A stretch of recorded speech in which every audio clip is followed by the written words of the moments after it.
हे मधुसूदन, तुम कहते हो कि मनुष्य अपनी अंतिम सांस तक भी माया मोह में पड़ा रहता है,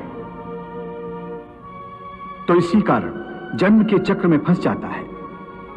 परंतु तुम्ही ने इस माया में सृष्टि की रचना करके और दूसरी ओर मनुष्य को चंचल मन प्रदान करके दोनों को एक दूसरे में उलझा दिया है। पग पग पर मनुष्य के बहकने के लिए अनगिनत आकर्षण पैदा किए हैं। मनुष्य इसके जाल में उलझा रहता है। और क्षमा करना, तुम्हें जाल बिछाकर किसी शिकारी या बहेलिए की भांति जाल में फंसे मनुष्य के हाथ पैर मारने, उसके छटपटाने का तमाशा देखते रहते हो। नहीं अर्जुन, मैं तमाशा नहीं देखता, बल्कि अपनी माया की लीला देखता हूं। फिर भी केवल निहारते ही रहते हो ना, सहायता तो नहीं करते कि बेचारा प्राणी इधर उधर भटक रहा है, रास्ता भूल पड़ा है। तुम्हारे मन में बेचारे मनुष्य की सहायता करने का विचार तभी नहीं आता कि आगे बढ़कर उसका हाथ थाम लूं, उससे सच्चा रास्ता दिखाऊं। बिल्कुल आता है, और मैं मनुष्य की सहायता भी करता हूं। परंतु कब कब करते हो तुम उसकी सहायता? मैं तो देख रहा हूं कि तुमने कर्म का विधान बना दिया है, जन्म मरण का चक्र चला दिया है और इस चक्रव्यूह में मनुष्य को फंसा दिया है। ये तो कोई बात नहीं हुई, ये तो कोई सहायता नहीं हुई। मैं सहायता अवश्य करता हूं। अपने भक्त को मैं कभी बेसहारा नहीं छोड़ता, परंतु मनुष्य मेरी ओर देखे सहायता के लिए, मेरी ओर बढ़े तो मैं उसकी सहायता करूं ना।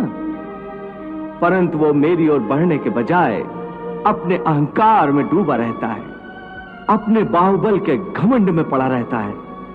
वो तो इस भ्रम में पड़ा रहता है कि संसार में उससे बढ़कर कोई नहीं है। वो तो केवल अपनी बुद्धि और अपने बल पर ही भरोसा करता है। अपने बाहुबल पर उसे अपने परमात्मा से भी अधिक विश्वास होता है।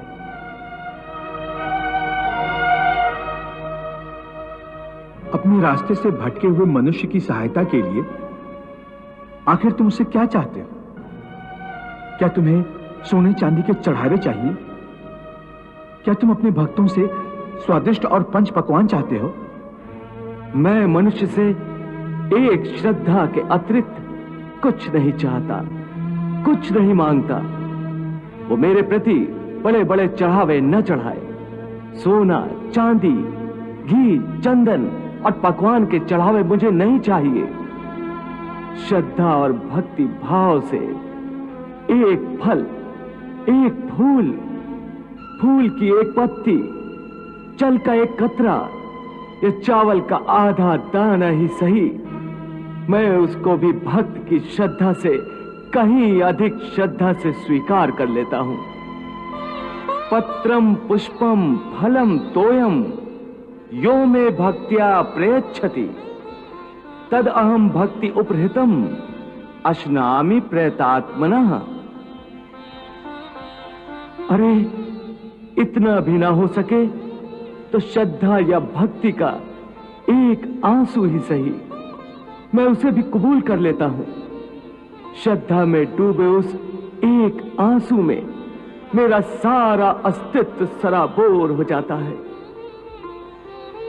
भक्ति अथवा पश्चाताप का ये आंसू चाहे लाखों पाप करने के बाद अंतिम क्षण में क्यों न बहाया गया हो, मैं उस अनुपम भेंट को भी स्वीकार कर लेता हूं और मनुष्य के सारे पापों को उस आंसू से धोकर उसे नवजात शिशु की तरह निष्पाप कर देता हूं, उसका कल्याण करता हूं, उसे मुक्ति देता हूं।